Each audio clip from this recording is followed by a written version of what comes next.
early light, what so proudly we hailed at the twilight's last gleaming, whose broad stripes and bright stars through the perilous fight o'er the ramparts we watched were so gallantly streaming, and the rocket's red glare, the bombs bursting in air, gave proof through the night that our flag was still there.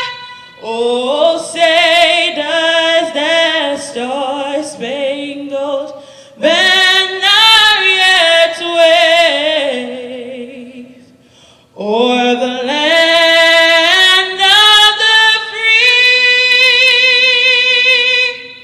and the home of the brave.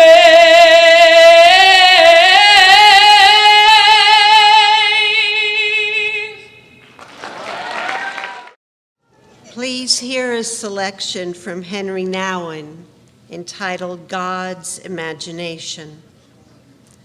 So much of our energy, time, and money goes into maintaining distance from one another.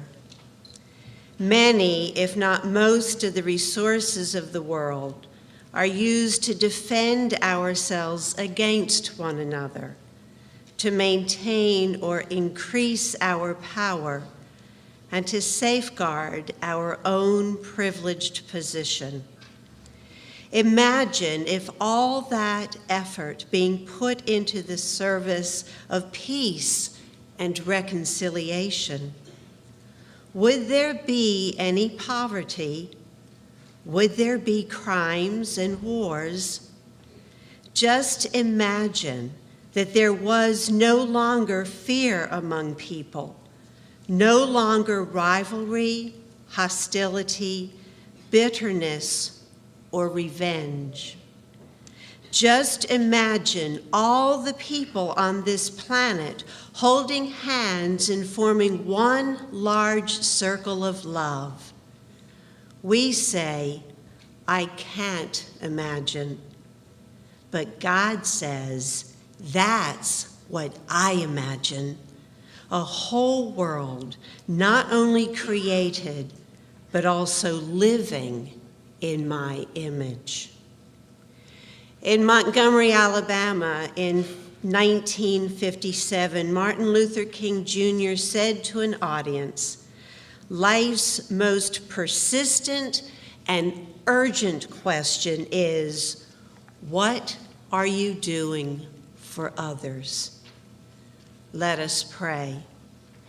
Holy and gracious God, as we gather this morning to honor the legacy of Dr. King, help us move beyond ourselves and into the community of all your beloved children.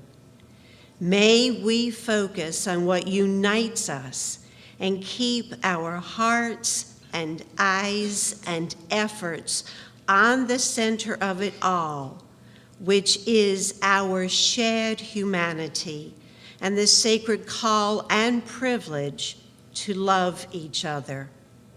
Bless this occasion and all who participate.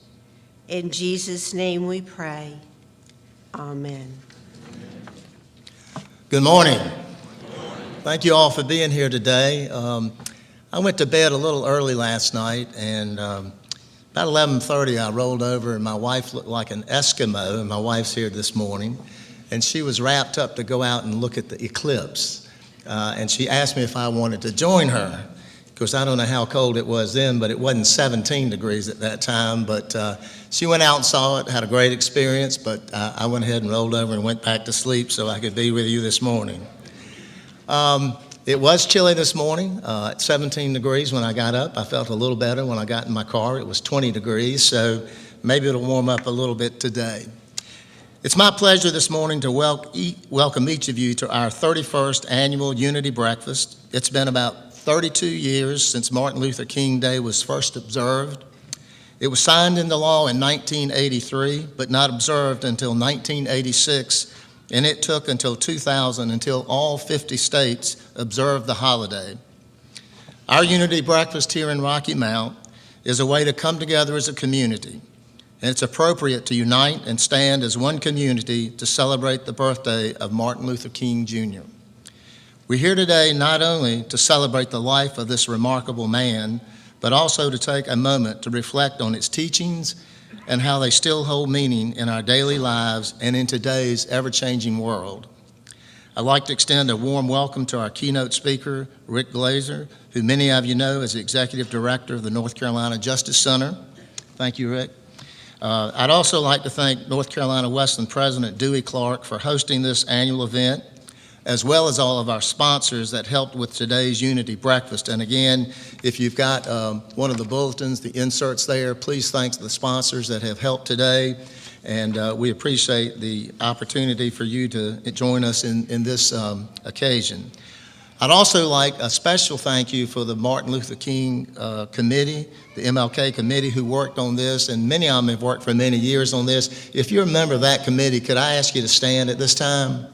And let's give them a round of applause.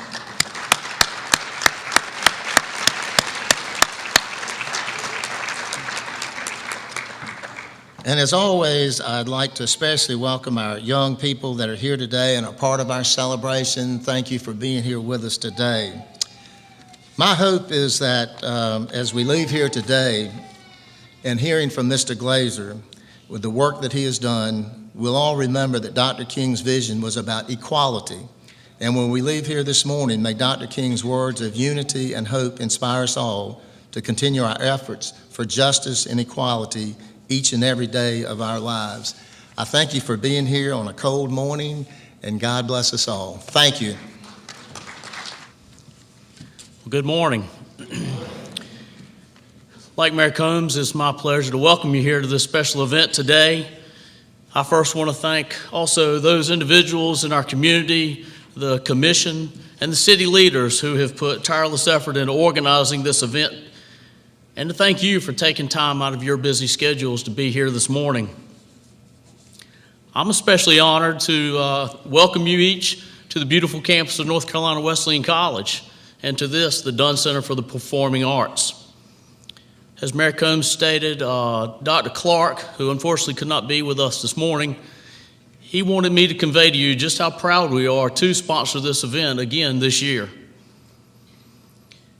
Like Dr. King, Wesleyan teaches that everyone can make a difference and that each new day is a new chance to do so.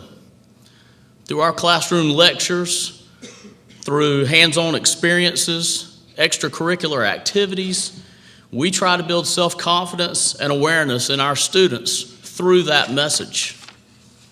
In fact, today, our student activities coordinator has over 125 Wesleyan volunteers going out into the community to do activities with such groups as Habitat for Humanity, the Boys and Girls Club, Peacemakers, and a cold cleanup effort at Battle Park. We not only equip our students with a diploma, but along the way we try to instill in them the life skills necessary to make an impact on the world after college. Your presence here today is equally as an important statement for our younger generation, like our college students. They see us gathering to celebrate how far we've come in living out Dr. King's dream, but they also notice that all types of people are taking time off from work to come together to celebrate and unite behind a shared vision. We're showing that generation how important a sense of community really is, and that's important.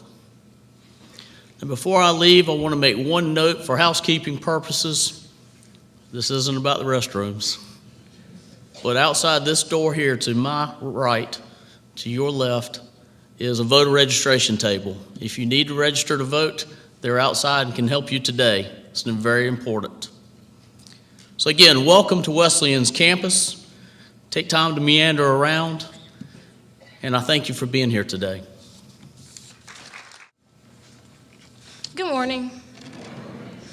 I am Deja Williams, a sophomore at Nash Rocky Mount Early College High School, and I had the pleasure of participating in the Martin Luther King oratorical competition this year. I was really able to express my opinion about Dr. King and how his beliefs have impacted my life. And the experience has really enhanced my leadership ability. And I congratulate both students who are our 2019 winners. The first place winner in grades 6 through 8 is Austin Burton, a 7th grader at Edwards Middle School. Austin's favorite class in school is math because it comes easy to him and it doesn't take him long to understand what his teacher is trying to communicate. He enjoys participating in Odyssey of the Mind and running cross country. He is very active in his church and enjoys doing community service. The first place contest winner in grades 9 through 12 is Harmony Braswell, a 9th grader at Rocky Mount Early College High School. Harmony's favorite class is math because she likes to challenge herself with numbers. In her spare time, she enjoys reading, writing, and listening to music. So sit back, relax, and let's listen to these young people as they share their speeches with us. Austin will speak first, and then Harmony. Good morning. At the center of it all, hope, love, or peace. Today I want to focus on hope. Hope comes in many shapes and forms. It can mean many things. We normally use it in terms of having a desire of some sort, but it goes beyond desire. Hope is a driving force. With the Civil Rights Movement, its foundation was primarily rooted in hope. Without hope, the movement could have stopped completely. The Civil Rights Movement was the effect of an aspiration people had, so it drove them to take action. It started with Rosa Parks. She willingly broke the law knowing it would have a repercussion that wouldn't benefit her at the moment. She sacrificed because something of value to her for a desired result. She sacrificed because she had hope that what she had done would have an effect on other people and cause them to want to do the same. Rosa Parks herself said, "Each person must live their lives as a model for others." There are many acts that defied laws during the Civil Rights Movement. They range from small acts of rebellion to full-blown protests. Small acts such as the Greensboro sit-ins and full-blown protests such as the March from Selma to Montgomery. Everyone's end goal was equal rights, and they relied on hope to attain it. They never lost hope even when times were tough. They had no clue if their attempts at freedom would succeed, but they had to just keep hoping that their attempts wouldn't be in vain. The Civil Rights Movement driving force was freedom, and their backing force was hope. Many songs speak of the hope that people had and how it kept them pushing, such as "Change is Gonna Come." If they had lost hope, many people would have stopped fighting, gone home, and accepted the reality of how things were. Life wouldn't have changed, and discrimination and racism would have won. Reverend Dr. Martin Luther King Jr. had to have hope also. He hoped that what the movement stood for would come true and the discrimination that Black people faced would come to an end. He had hope that the people he stood for lives would change. Since he was the main face of the movement, he knew that if he lost hope, many others would lose hope also. He had to keep his hope so that others wouldn't lose theirs. The dream of the movement came true. Hope and freedom is what kept the people from veering off the road. Reverend Dr. Martin Luther King Jr. once said, "We must accept finite disappointment, but never lose infinite hope." What are you hoping for? Thank you. Good morning. My name is Harmony, and I will be speaking on the topic of continuing the journey. September 15th, 1963, 4 little girls were killed while attending Sunday school at the 16th Street Baptist Church in Birmingham, Alabama. This incident started an uprising among civil rights protesters and gave them a drive to push forward and fight for justice to be rightfully served. The journey for justice began when Dr. Martin Luther King Jr. made a plea to President Lyndon Johnson so the people of color could have the right to vote. During that time, there were white supremacists whose hate crimes went unpunished, and those appointed to serve in the court as jurors had to be a registered voter. So this excluded all people of color. Dr. King began a peaceful protest so the people of color could become registered voters. He led a 54-mile march from Selma to the capital of Montgomery, Alabama. 25,000 people of different ethnicities and races marched with him. This demonstration pushed Congress to pass the Voting Rights Act on August 6, 1965. We should continue the journey by reminding people of the sacrifices made and the many lives lost of those who fought and paved the way so that all people will have the right to vote. I just recently learned that my program of study was changed without my parents or my consent. You see, when you allow people to make decisions without you, but their decisions involve you, that takes away your voice.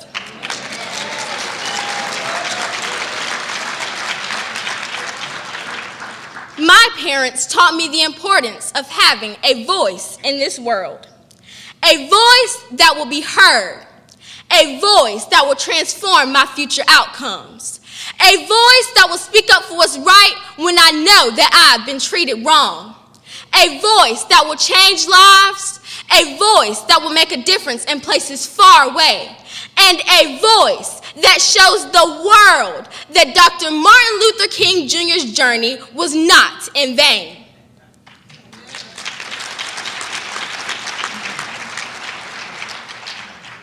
People, don't be silent about the things that matter to you. Let's continue the journey and use our voices and exercise our rights. Thank you.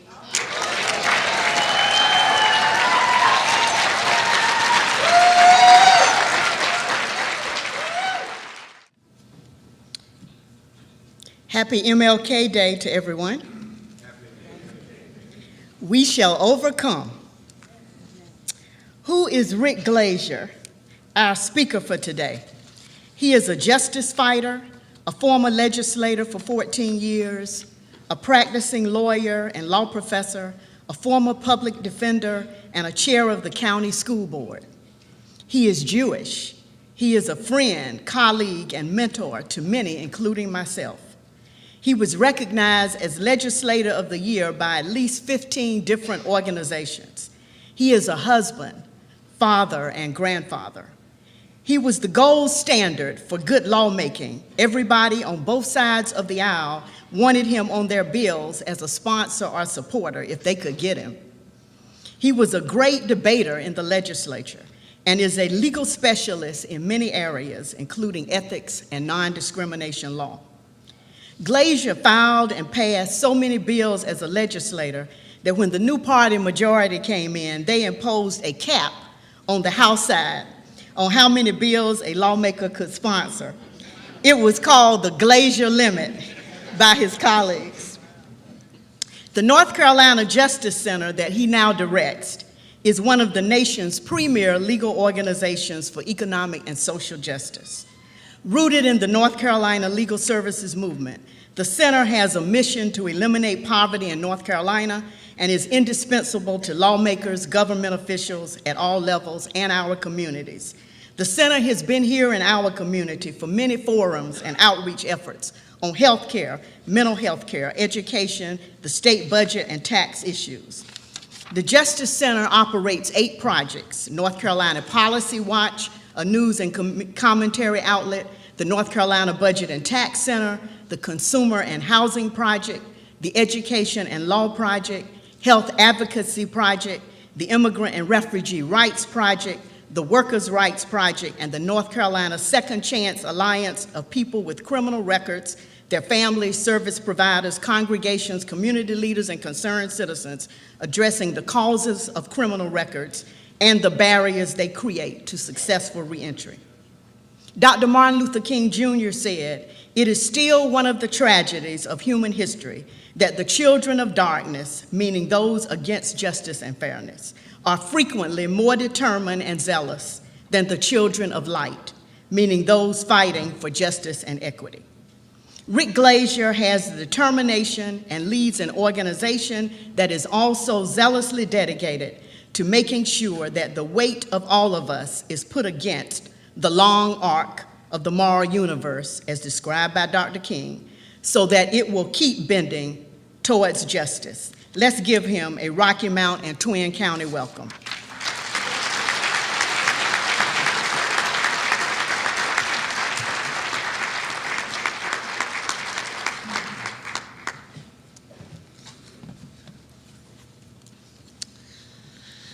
Well, I'm tempted to do two things. One, to go back into politics with that introduction. And the second, to stand up here and say, I'm just going to rest on what Austin and Harmony said and sit down. Mr. Mayor, Senator Bryant, Representative Galea, Mr. Jones, I think Senator and former Lieutenant Governor candidate Eric Mansfield, who's in the audience. Thank you for all of you for your extraordinary invitation to be with you today as we celebrate the life of Dr. Martin Luther King in a city where Dr. King delivered the earliest version of his I Have a Dream speech at Booker T. Washington High School on November 27, 1962. I want to begin my talk today by focusing not on some of the more notable aspects of Dr. King's legacy, Civil Rights Act, the Voting Rights Act, all of his work on bringing humanity together on civil rights generally. But I want to talk about 4 issues of our day and think together how Dr. King might view these issues were he here and were he looking at our state and our nation in this moment in time. And then I want to turn my attention as I conclude to the idea that was central to his legacy and of this day, and that is of service, the essence of who he was and what he has left for us. The first of the issues I want to talk about is the environment. We face today global warming, climate change, environmental injustice at home and abroad, deregulation of environmental protections, dirtier air, dirtier water, Gen X and coal ash, just to name a few. And the question is, what would Dr. King have said? What did he say as we face these challenges here at home, throughout the country, and abroad? Dr. King, as a visionary, talked about many issues that touched on justice and spoke about the separation of moral judgment from technological advances. And his legacy gave fruit to what we know today as the environmental justice movement, which seeks to ensure a cleaner and healthier environment for all people. And he framed many of his discussions on the universal terminology of the natural world. Dr. King said, never, never be afraid to do what's right, especially if the well-being of a person or an animal is at stake. Society's punishments are small compared to the wounds we inflict on our soul when we look the other way. He talked about the fact that our scientific power too often outruns our spiritual power, and we have guided missiles, but too often misguided men. He talked about the need to rapidly begin to shift from a thing-oriented society to a person-oriented society. The most important legacy Dr. King left in this arena was his idea of relationships, of interconnectedness. He talked about interconnectedness as one of the most important principles of conservation, in the sense that everything we do impacts others, even in the smallest ways. Dr. King recognized that social justice could not be achieved without environmental justice. That included living environments for underprivileged communities and universal access to clean air, clean water, clean soil. In 1967, at Christmas, in his sermon, he said the following: "It really boils down to this, that all life is interrelated. We are all caught in an inescapable network of mutuality, tied into a single garment of destiny. Whatever affects one directly affects one indirectly. Did you ever stop to think that you can't leave for your job in the morning without being dependent on most of the world. That is the way our universe is structured. This is the interrelational quality. We aren't going to have peace on earth until we recognize this basic fact of the interrelated structure of all reality.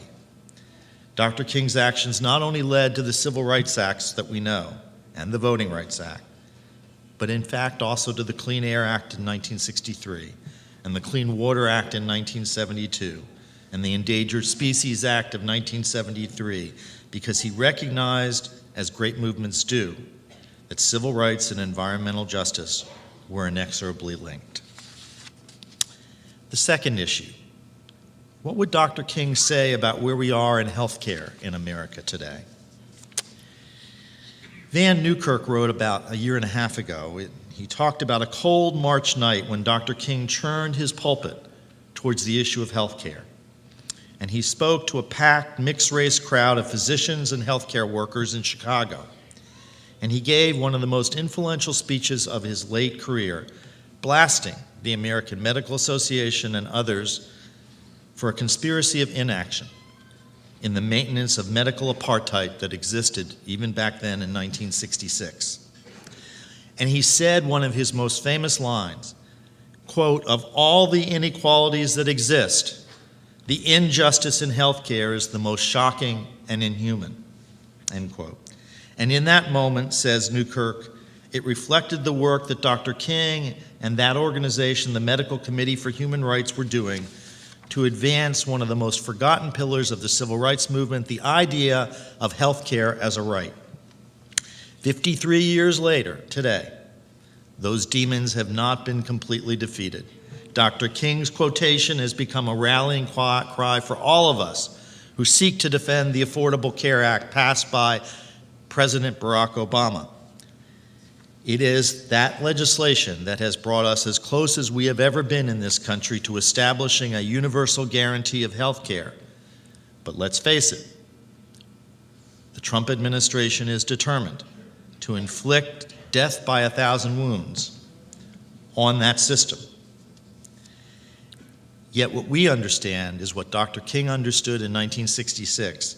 It is people of color, it is low-income people who are the most likely groups to gain coverage under the Affordable Care Act now and in the centuries-old struggle over health. We have never been closer in one sense to full equality of that health care, yet so close to slipping in a door that would take us so far away.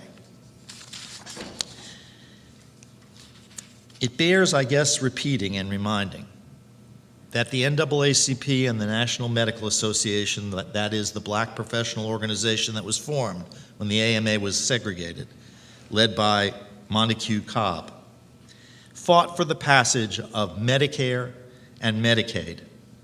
They organized, they directed action, they passed legal challenges, they lobbied, they did everything needed to make those things we now take for granted in the healthcare arena law. And so in 1963, just a week before passing the Voting Rights Act, a week before passing the Voting Rights Act, Congress passed an amendment to the Social Security Act that authorized Medicare and Medicaid. And while we don't often think of that as part of Dr. King's legacy, it was deeply a part of his legacy. What would he say about public education in our state today? Perhaps one of the most fundamental principles for Dr. King was that all depended on a quality, equal education for all of us. In the 51 years since Martin Luther King was assassinated in Memphis, his dream of an education system providing equal opportunity to all children remains unfulfilled.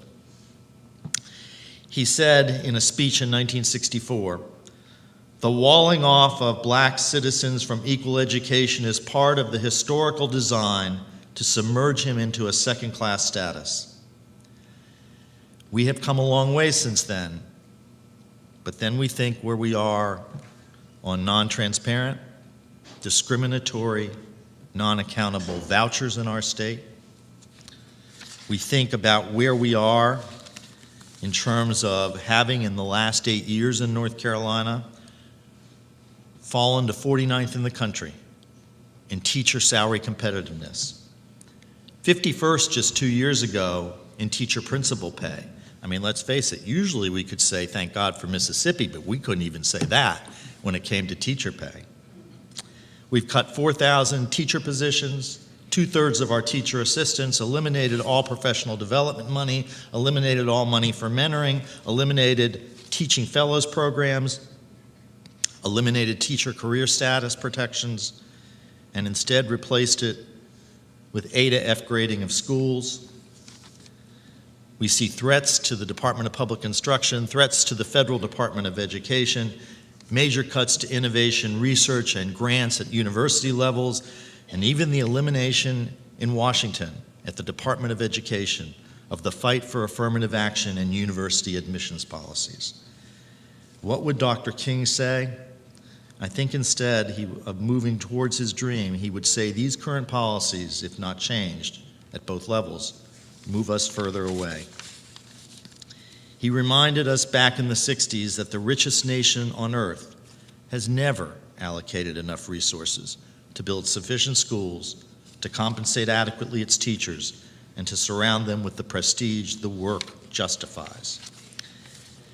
What I would tell you, and what I think is important here, is the remembrance that a quality education, the opportunity for a world-class, globally competitive education, is the fundamental right of every child, and systemically, the fundamental necessity for any nation that hopes to prosper and flourish. In the end, when we build great schools, when we support those schools, a love of children exists. We help plant the tree of knowledge in each child, sustain the tree of life in our community, and by our daily devotion to public education and our children, nurture the tree of love for every child, too many of whom see and hear and feel things no child should have to endure. What education reminds us is, while many of us try to think about what a child will be tomorrow, we can never forget the person they are today. You know, Dr. King would say, I think, contrary to the political nearsightedness of critics of public education, that our best chance to truly impact student achievement isn't by waving the magic wand of more standardized tests, more vouchers, more charters, or the educational reform of the day, but instead by devoting gifts of time and attention and love to every child. I am a lawyer, and I love my profession, but we don't need more lawyers, we need more teachers. In the end, teaching is the only profession that attempts to elevate our society one child at a time. Teachers strive to see the best in their students, even when others may see little hope. No other profession besides education reaches out to the brilliant and the challenged at the same time, the gifted and the average at exactly the same moment. Teachers' educational systems leave the world a little better than they found it, knowing that if they have redeemed just one life, they have done God's work. And for every profession that exists in this room, society, we owe a debt of gratitude to their teachers, because none would exist without them.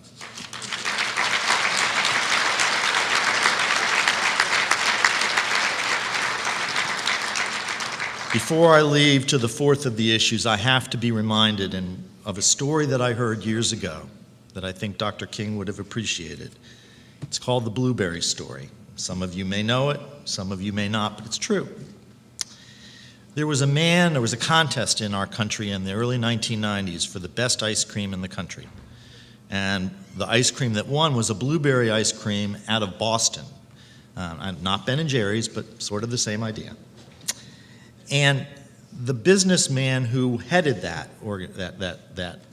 particular ice creamery decided that his children went to public schools, but they weren't everything they could be, and he was going to devote 18 months to talking around the country, lecturing about how to improve public schools.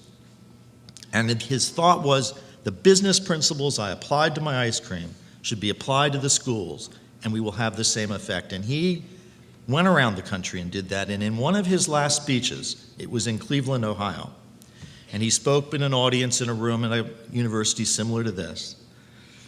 And he gave his lecture about total quality management, business principles, how if we just did these things, education would be so much better.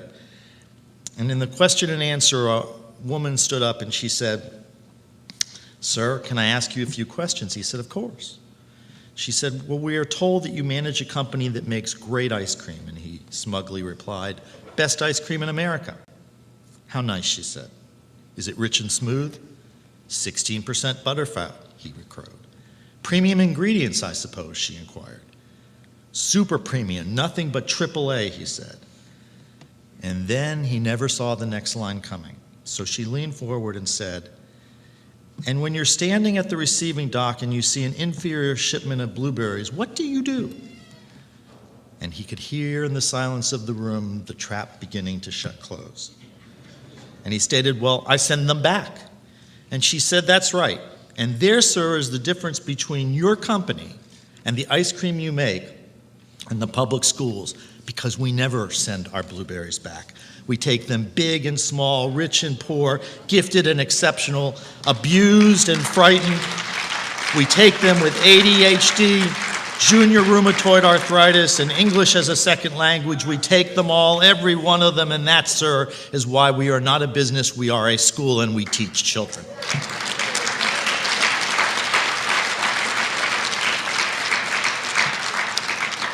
Now for the fourth issue before we turn to the finishing time on service. And it is an issue which has divided this country almost hourly on the television in the campaign of 2016 and has become so polarizing. And it is the issue of immigration and refugee rights.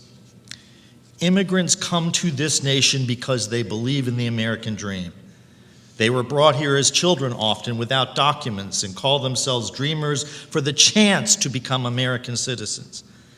They and their parents believed that they were coming to a country, a just and fair democracy, from places that didn't have that, in the hopes of living and working and fulfilling the dream that every parent has with his child.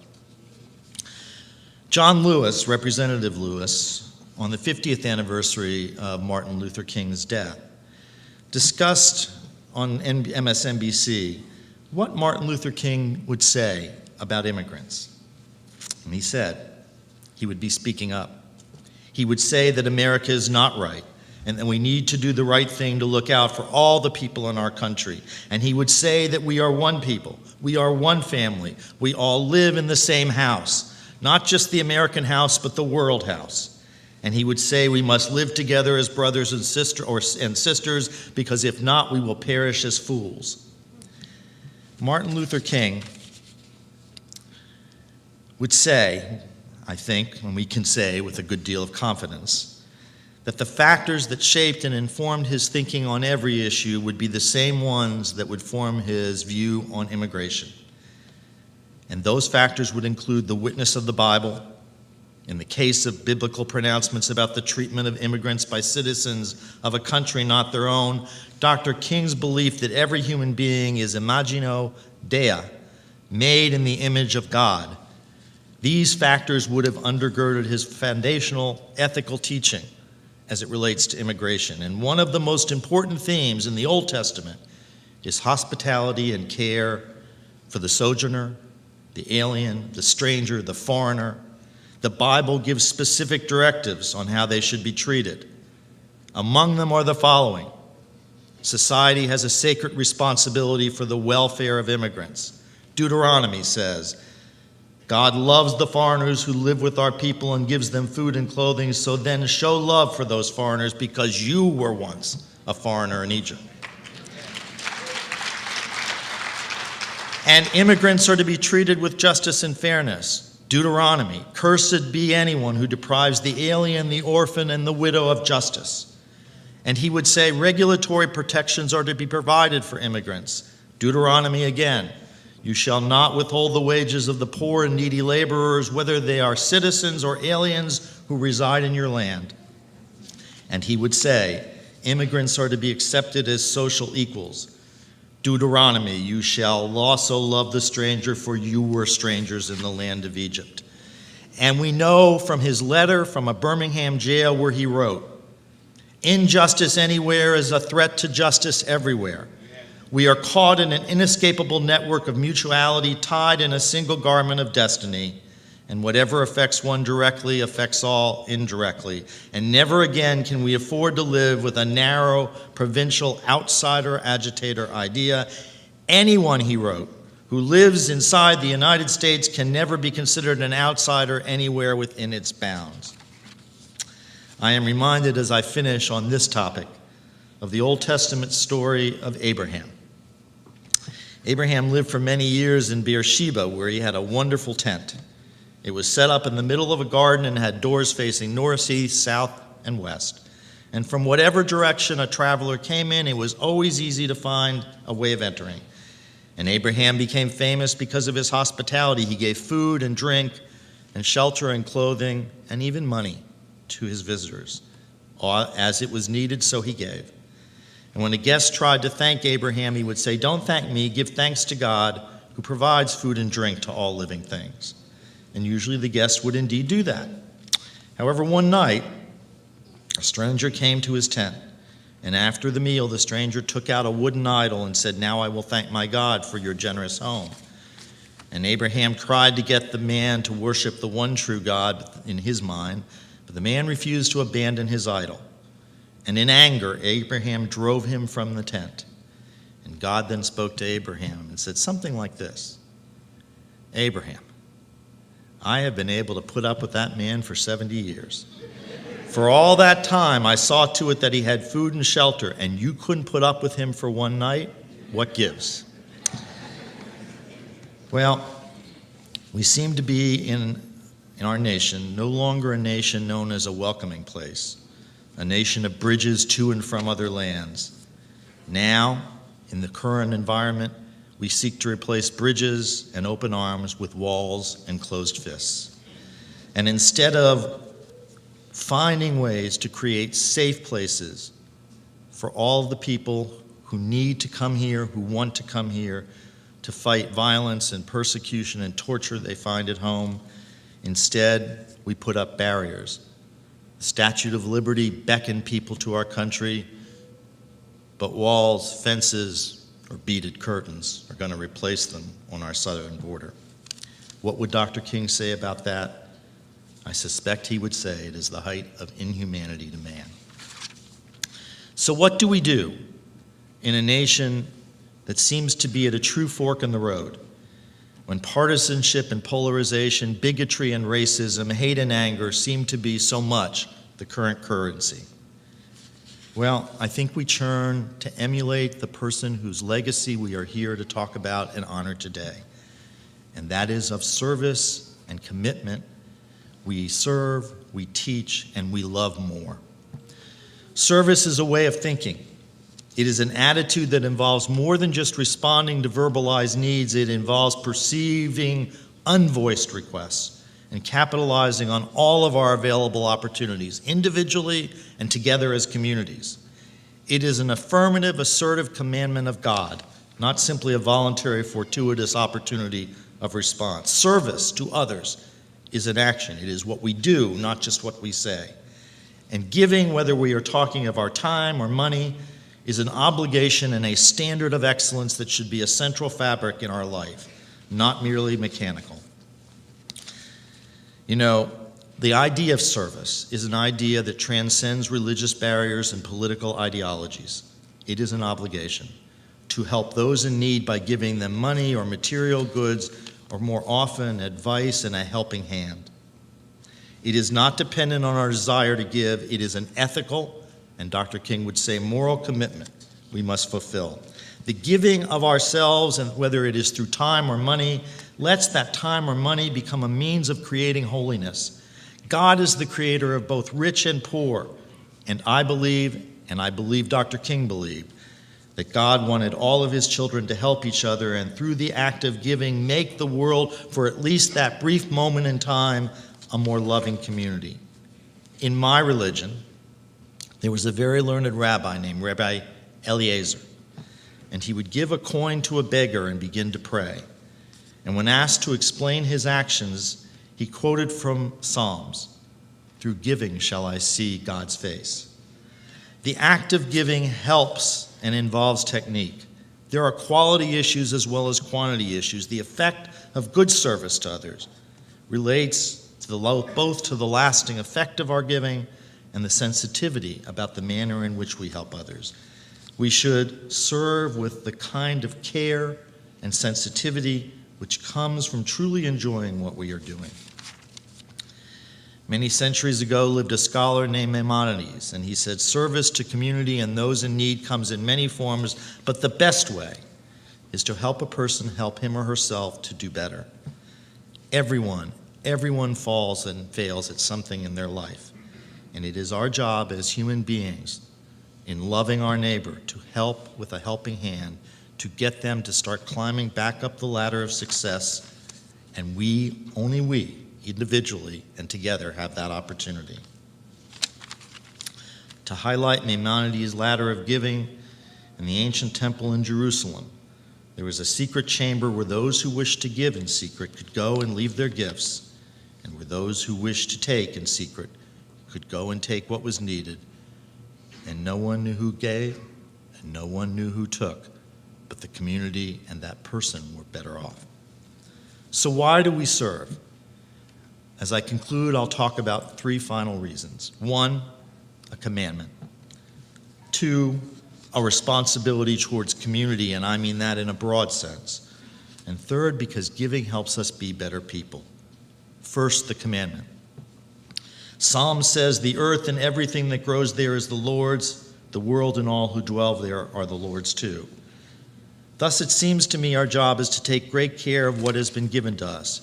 We can use the things in the world to support ourselves, but everything we have in its most basic sense is really loaned to us, and we have been provided with our eyes and hands and mind to learn and to grow. My religion teaches me that people were created to work and keep the world a good place, and that God lets us use it if we meet our responsibilities to share the world's bounty. In that regard, the laws of tithing, which govern every religion, are really the landlord's conditions. We are allowed to work and reap profit, but only because we share with all of God's children, whether they are rich or poor, black or white, young or old. The second reason to serve is community. There is a saying, and Senator Bryant will remember I used this several times on the House floor: "If I am not for myself, who will be for me? But if I am only for myself, what am I? And if not now, when?" Everyone in this room belongs to a family, some big, some small, some live in one place, some in multiple locations, but all families provide certain things for their members: clothing and food and shelter and love and companionship. And for a family to fulfill its commitment, every member must meet their responsibilities. Well, all of us also belong to our community and our state and our nation and this world. And the community provides for us here education and protection and recreation and transportation and jobs. And just as with our family, we must contribute to our community's maintenance, paying taxes for sure, abiding by its laws, but as important, contributing to community service and religious and governing organizations, helping those in need. Think of what would happen if we failed to do that. Illiteracy, hunger, homelessness, disease, starvation. We are in the end always talking about real people who are dramatically affected by our contributions of time and assistance, or the lack thereof. The goal of every member of the community, children and adult, is to help alleviate human suffering. In our lifetime, we must all be good parents and siblings and children and spouses, but we must also be good stewards of our community, our state, our nation, and our time on this planet. There is a solemn obligation passed to each of us by previous generations, and by living here we agree to accept it, and it is to improve our community and leave it a better place for our presence. And there is a trust placed in us, all of us, by future generations not yet born, to fulfill, as every generation must, our maintenance obligation to fight poverty and disease, ignorance and prejudice, apathy and distrust. When there are tears and suffering in our community, we all should weep. When a cry of despair is heard, we must all answer and assist. And when we see a project unfinished, we should all work together to complete it. There is no escape from this duty, and words and thoughts are no substitute. I want us to remember there is always time in our daily lives to exhibit random acts of kindness to others. In our life, to care deeply for people besides ourselves, to love and to be loved. That was essential to Dr. King's message. And although sometimes it seems in the tangled World Wide Web we weave, we are all sitting ducks quacking digital code, that sound does not reflect the true meaning of being a human being. Tom Brokaw wrote years ago, "No piece of software, no server, no network replaces human contact, love, kindness, commitment, and dreams. No computer can replace the moral underpinning of a life lived well, and it would be a terrible shame," he wrote, to say, "if we woke up one day to find that while we have wired the world, we have short-circuited our souls." In the quiet times of reflection, it is helpful for us all to remember that if we had just one more hour to live, it would not be that we would wish for a bigger house, more cyberspace to explore, more money to spend, but instead I suspect it would be to spend one more hour with the family we love, with our friends, and to do something to leave the world after us a better place for us having been here. Anna Quinlan, one of my favorite authors, wrote, "We all want to do well in our lives, but if we do not also do good with our lives, doing well will never be enough." So I turn then to the third point about why we give and why we serve and why it was such a central part of Dr. King's legacy. And that is because it simply feels good to do so. It helps sensitize us to others and their needs, which makes us a better person. Serving others makes us become the person we really want to be.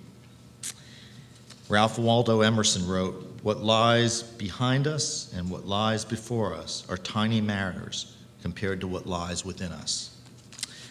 I close my comments in this regard and end my talk today with two stories that highlight the point. There was once a famous charity collector who went to the house of an equally famous miser in his community. And the miser was a very rich but very selfish and very lonely person. But in spite of this, the charity collector came to his door and asked for a donation. And the man then invited him in and began to yell at him, "Why is the only time people come to my door to ask for the money? I've earned it. I have a right to it. I'm going to keep it. No one cares about me except my money. I'm not going to give you any." And the charity collector said, "Well, may I ask you to do two things for me?" And the man said, "All right." He said, "First, go to the window and tell me what you see." The man went to the window and said, "Well, I see people walking out on the street." The man then picked up a mirror and said, "Look in this mirror and tell me what you see." And the man said, "Well, I see only myself." And the charity collector said, "Well, isn't that the lesson, which is so very simple? Look into the silver and you see only yourself. Take away the silver from the glass and you see the rest of the community." And so that's really what Martin Luther King was telling us to do, to take the silver away from the glass and see the rest of the community. The last story is a true story about a man you will know by the name of Alfred Nobel. Nobel won his fortune in the United States as an inventor of dynamite. But one day, he had a twin brother, and one day the brother died. And a Swiss newspaper was writing the obituary but got it wrong and instead printed Alfred Nobel's obituary instead of that of his brother. And here's how it started out, quote, "Alfred Nobel, who invented a way to kill more people faster than anyone in history, died yesterday, a wealthy man." End quote.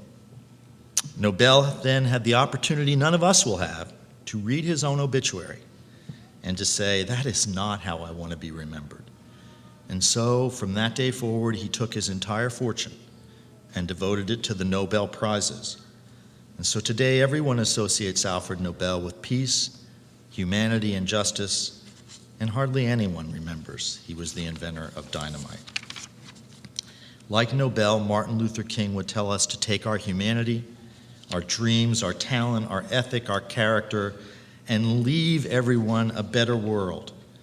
And in the end, that is, of course, the challenge for all of us, individually and collectively. Life is a gift from God, but what we do with our life is our gift to God. And I would argue, in closing, action, not words. Touch the sick, the poor, the children, the powerless, and never mind quoting Leviticus. For the record, I have never written God's name without capitalizing the G, but that is the letter. What Dr. King would tell us, what truly matters is the spirit. Thank you very much.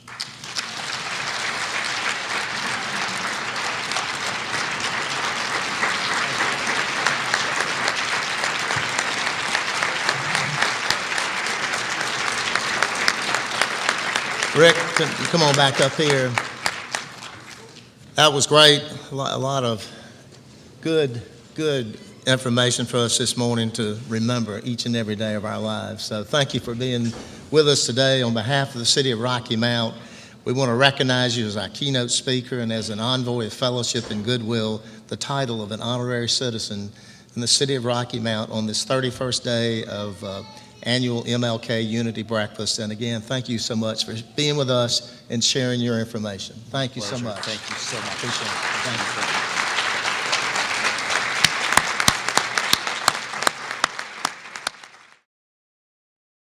The annual award presented by the Human Relations Commission began in 1991 to acknowledge individuals and organizations that have made outstanding contributions in human relations within the Twin County region. This year's recipient is very well known in the community for their compassion and assistance provided to victims of disaster and life-saving blood collections. This year's recipient is the Frederick E. Turnage Chapter of the American Red Cross.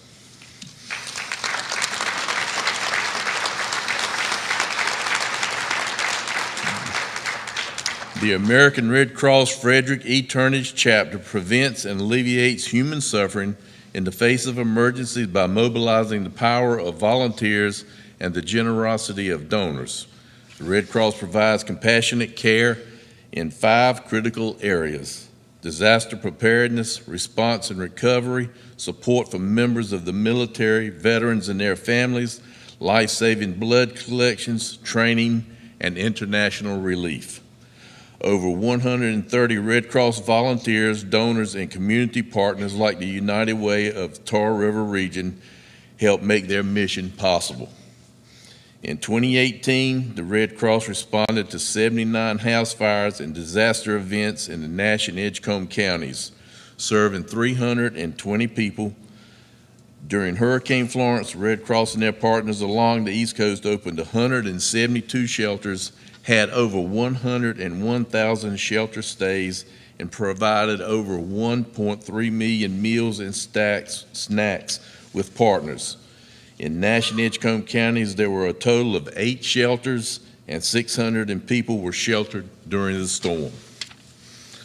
The need for blood is constant. Every 2 seconds, someone in America requires blood. Thanks to volunteer donors, the Red Cross answers the call for life-saving blood about 13,000 times a day. In Nash and Edgecombe counties, 7,759 blood donations were collected in 2018. The Red Cross helps the military, veterans, and their families prepare for, cope with, and respond to the challenge of military service. Remarkable Rocky Mount did not just happen overnight. We can claim that honor because we are organizations like the American Red Cross Frederick E. Turnage Chapter contributing to the betterment of our community. On behalf of the Human Relations Commission, it gives me a great pride to present this award to the American Red Cross Frederick E. Turnage Chapter. Accepting on behalf of the Red Cross chapter is Callie Edwards, Northeastern North Carolina Executive Director. Callie, would you please come up?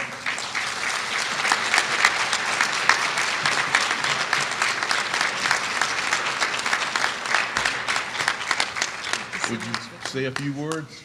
Yes. Good morning. Thank you, everyone, for being here today.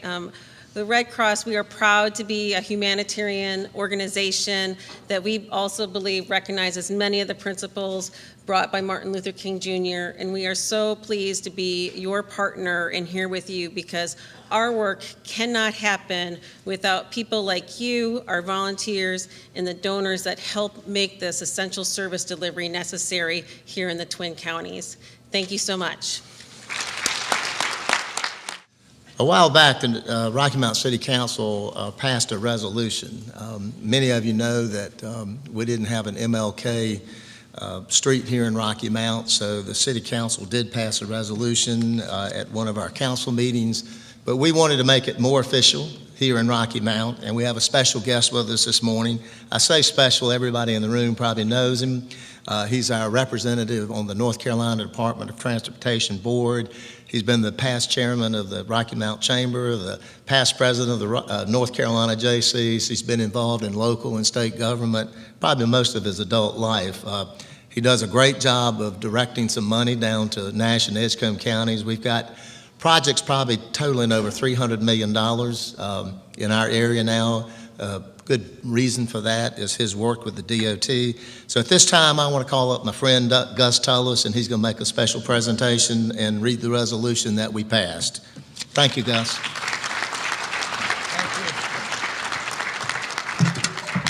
Thank you, Mr. Mayor. I'm excited to be here today, and this has been a wonderful, wonderful program. And these young kids, the talks they gave, I did not envy Rick coming up and having to follow them, but you did a wonderful job, and we were really, really proud of you. And I've got Reverend Milton Bullock, Reverend Batts. As soon as I read this resolution, I'm going to present that to him. But real quickly, a little bit about the Department of Transportation. In North Carolina, we have something like 105,000 miles of highway, and the state of North Carolina maintains about 85,000 of those miles. The rest of them are maintained by municipalities and communities. We're second only to Texas in the number of highway maintained miles that are looked after. North Carolina is and has been known as the good roads state. And I think if you've ever traveled outside of North Carolina, particularly when you get on side roads, the back roads or whatever, North Carolina still has wonderful, wonderful roads compared to some of the other states. So we've been very fortunate, and the state really, really puts a lot of money in it every year. I could tell you a lot more, but in essence, in respect of time, a couple little tidbits. So I looked up on Martin Luther King Highway. Over 950 streets are named after Martin Luther King Jr. in 41 states. And in North Carolina, 28 cities have streets named after Dr. King. So I think that's a wonderful tribute to Dr. King. Now I'd like to present the resolution that the Honorable Mayor was talking about. This was done a couple of years ago, and the reason we didn't have a dedication back then, I think we had hurricanes or floods or whatever, we had a lot of stuff going on. And so, but we wanted to get the signs up, and they are up and have been up. But this resolution was adopted January 11th of 2017. I was going to read the whole thing. It's got a lot of whereas, but let me just highlight what we're trying to do here. It says this is a resolution of the City Council of the City of Rocky Mount supporting the street name change of the section of US 64 from I-95, and that's exit 464, to Raleigh Boulevard, That's exit 472 to the Martin Luther King Jr. Highway. And I'd like to present that to Reverend Bass.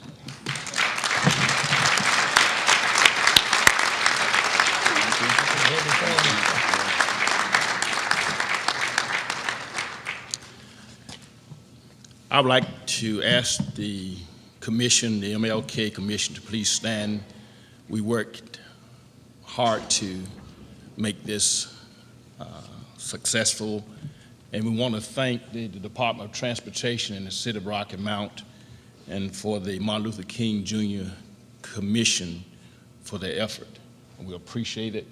And if you have not seen the sign, if you would travel on Highway 64, you will see the marker.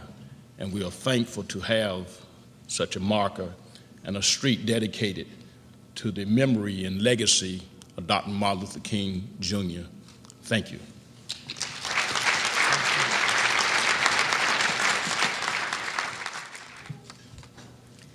Good morning. If you would all please stand with me in reciting the litany.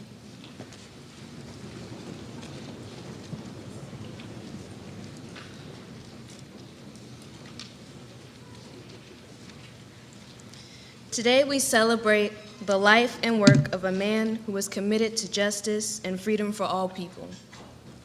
Today we honor the life of a man who understood the values that are important to life, the things that are at the center of it all. Dr. King recognized that we are truly brothers and sisters, bound by ties that transcend any earthly relationships we might claim. He reminded us that at the center of it all, we are the children of God. Dr. King understood that how we treat someone else says far more about us than it does about them. He reminded us that at the center of it all is kindness. Dr. King responded to a call which demanded that all of God's children live in freedom with dignity and opportunity. He reminded us at the center of it all is justice. Dr. King refused to resort to violence to attain his goals or defeat his enemies. He called to us to draw on a higher power to resolve our conflicts and achieve our dreams. He reminded us that at the center of it all is love. Today we dedicate the highway markers which stand on Highway 64 at the interchanges of Interstate 95 and Business Highway 64, and identify that section of roadway as the Martin Luther King Jr. Parkway. May all who see his name proudly displayed celebrate his life and his work for us all. May all who traverse the highway live by his commitment to nonviolent and well-being for all. May all who travel this road to places within our community and to other places near and far remember the responsibilities and opportunities that are ours. May this road, which offers access to various parts of our community, remind us of the multitude of ways in which we are joined together in this wonderful city we call our home. May all who use this road to visit our city discover a community where harmony, kindness, justice, and love are at the center of it all. Thank you. Good morning. I have the privilege to bring the last good morning from the stage, and I know you are probably happy. We have assembled here today to raise our consciousness as to how the work of Dr. Martin Luther King Jr. continues. We have heard inspirational speeches from our young oratorical winners that were just profound and precise. We have heard the relevant issues that still face our community and our nation, and have been reminded that we still have a responsibility to change the world. And we've heard inspirational music that have reminded us that God must be at the center of it all. So I raise the question with us, where do we go from here? The psalmist declares, "Teach me, O Lord, the way of your statutes, and I shall keep it unto the end. Give me understanding, and I shall keep your law. Yes, I shall observe it with my whole heart. There was a benediction offered by Bishop Allen Gates at a Martin Luther King Jr. Day celebration that I like to lift up as our closing. And this is what he said. With the voice of a prophet Amos, we heard him say, hate evil, love good, maintain justice in the courts. So pray, my brothers and sisters, that we would know the evil we must hate, the good we must love, and the justice we must pursue without ceasing. With the voice of a prophet did Jane Addams say, the good we secure for ourselves is precarious and uncertain until it is secured for all of us and incorporated into our common life. So pray, my brothers and sisters, that we will not rest until the common good in this commonwealth is uncommonly complete. With the voice of a prophet did Desmond Tutu say, if you are neutral in situations of injustice, you have chosen the side of the oppressor. If an elephant has his foot on the tail of a mouse, and you say that you are neutral, the mouse will not appreciate your neutrality. So pray, my brothers and sisters, that we do not remain neutral when injustice is the elephant in the room. With the voice of a prophet did Mary Wollstonecraft say, it is justice, not charity, that is wanting in the world. So pray, my brothers and sisters, that we not satisfy our consciousness with charity, but save our souls with justice.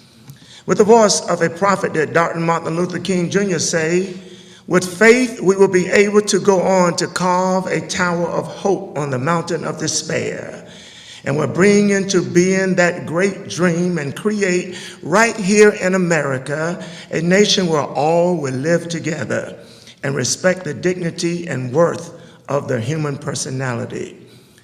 In a year and in a time when our mountain of despair seems to have grown higher rather than lower, pray, my brothers and sisters, that we will yet carve that tower of hope on the mountain of despair. Pray that like Dr. King, you and I might be possessed by righteousness until that day when righteousness reigns supreme. Can we join hands together and stand and pray for our closing?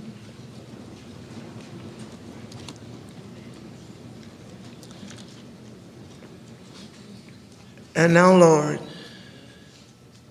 hear our prayer, hear our supplication, and hear how our heart beats. We long for change. We long for a community that will reflect your kingdom. We long for a community where all are raised up to the same level of equality and all have access to privilege, all have access to the resources that exist in our world. We pray now that we will love one another and that we will be knitted together with all your power and with all your love and with your spirit. It is in your name we pray. Amen. Amen.